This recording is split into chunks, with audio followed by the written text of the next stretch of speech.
बोलो शिव पार्वती की जय हो। श्री शिव पुराण की जय हो। रुद्र संहिता। भगवान विष्णु की नाभि से कमल का प्रादुर्भाव। शिवे 6 वर्ष ब्रह्मा जी का उससे प्रकट होना।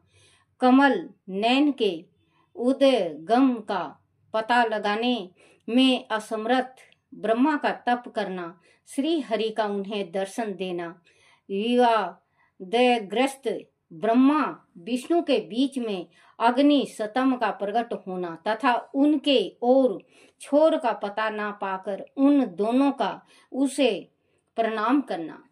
ब्रह्मा जी कहते हैं, देव ऋषि जब नारायण देव जल में स्नान करने लगे उस समय उनकी नाभि से भगवान शंकर के इच्छावश सहसा एक उत्तम कमल प्रकट हुआ जो बहुत बड़ा था। उसमें अनसंख्याएं नाल दंड थे। उनकी कांति कनेर के फूल के समान पीले रंग की थी तथा उनकी लंबाई और ऊंचाई भी अनंत योजन थी। वह कमल करोड़ों सूर्य के समान प्रकाशित हो रहा था। सुंदर होने के साथ ही संपूर्ण तत्वों से युक्त था और अत्यंत अद्भुत परम रमणीक दर्शन के योग तथा सबसे उत्तम था। ततपश्चात कल्याणकारी परमेश्वर संब सदाशिव ने पूर्ववत प्रयत्न करके मुझे अपने दाहिने अंग से उत्पन्न किया। मुझे तुरंत ही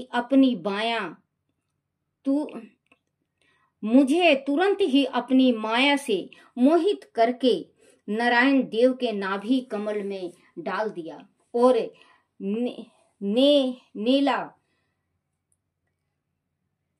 नाभि कमल में डाल दिया और लीला पूर्वक मुझे वहां से प्रकट किया।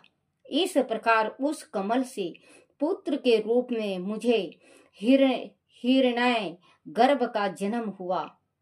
मेरे 4 मुख हुए और शरीर की कांति लाल हुई। मेरे मस्तक त्रिकुंड की रेखा से अंकित थे। तात भगवान शिव की माया से मोहित होने के कारण मेरी ज्ञान शक्ति इतनी दुर्लभ हो रही थी कि मैंने उस कमल के सिवा दूसरे किसी को अपने शरीर का जनक या पिता नहीं जाना। मैं कौन हूँ, कहाँ से आया हूँ, मेरा कार्य क्या है, मैं किसका पुत्र होकर उत्पन्न हुआ हूँ और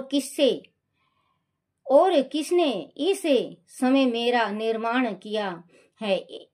इस प्रकार संशय में पड़े हुए मेरे मन में यह विचार उत्पन्न हुआ, मैं किस लिए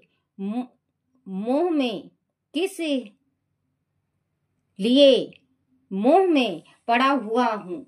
जिसने मुझे उत्पन्न किया है उसका पता लगाना तो बहुत सरल है। इस कमल पुष्प का जो पत्र युक्त नाल है उसका उद्गमन स्थान इस जल के भीतर नीचे की ओर है। जिसने मुझे उत्पन्न किया है वह पुरुष भी यही होगा, इसमें संशय नहीं है। ऐसा निश्चय करके मैंने अपने को कमल से नीचे उतारा। मुनि, मैं उस कमल की एक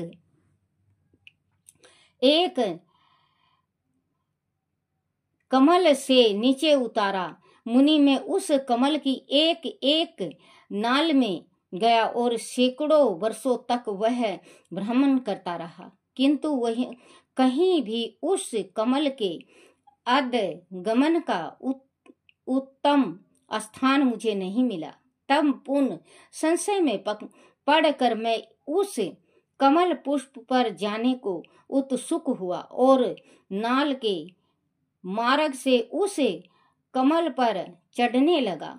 इस तरह बहुत ऊपर जाने पर भी मैं उस कमल के कोश को न पा सका। उस दशा में मैं और भी मोहित हो उठा। मुनि, उस समय भगवान शिव की इच्छा से परम मंगलमयी उत्तम आकाशवाणी प्रकट हुई, जो मेरे मोह का विध्वंस करने वाली थी। उस वाणी ने कहा, तपस्या करो। उस आकाशवाणी को सुनकर मैंने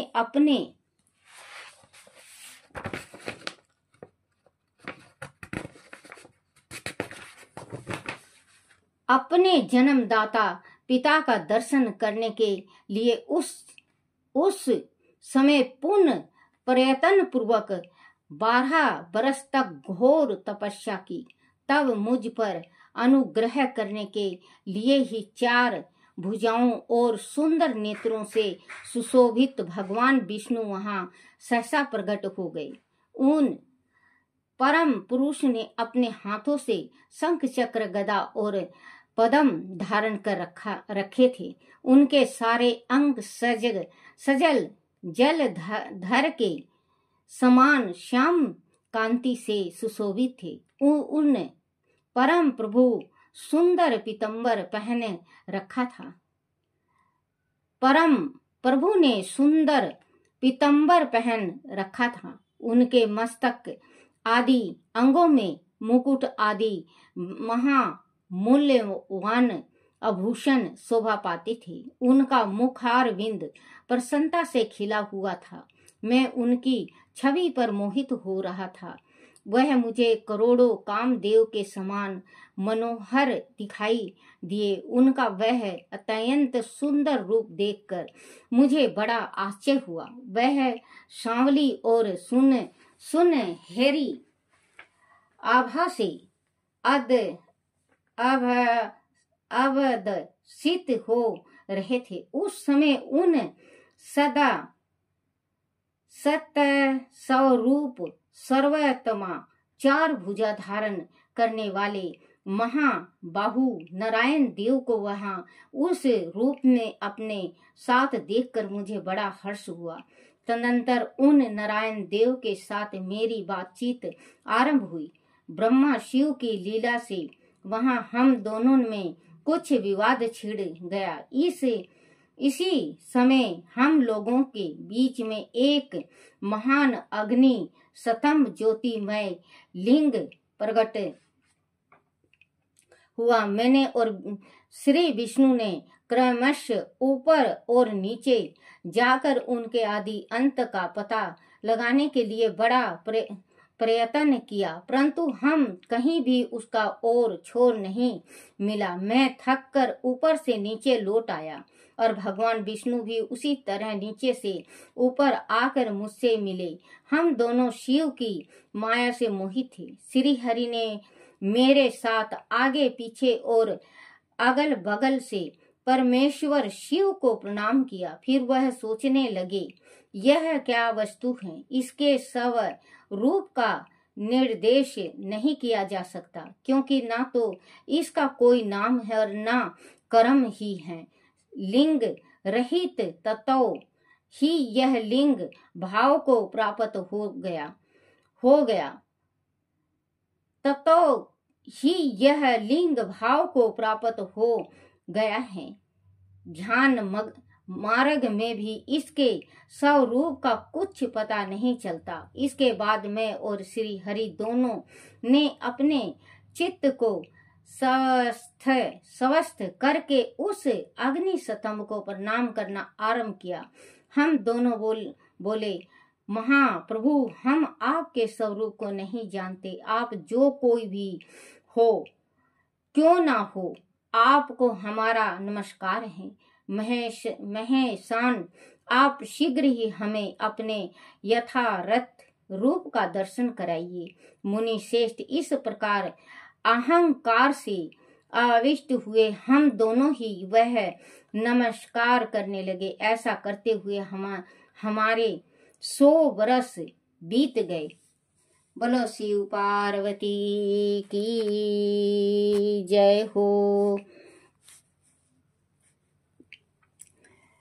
ओम नमः शिवाय, ओम नमः शिवाय, ओम नमः शिवाय बाबा, ओम नमः शिवाय, ओम नमः शिवाय शंभु, ओम नमः शिवाय, ओम नमः शिवाय शंकर, ओम नमः शिवाय, ओम नमः शिवाय, ओम नमः शिवाय।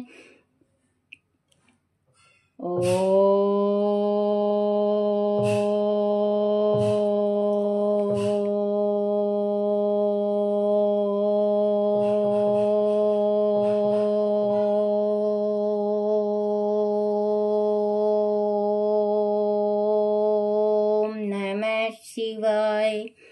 बोलो शिव पार्वती की जय हो।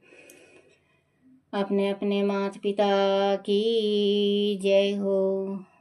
शिव पुराण की जय हो।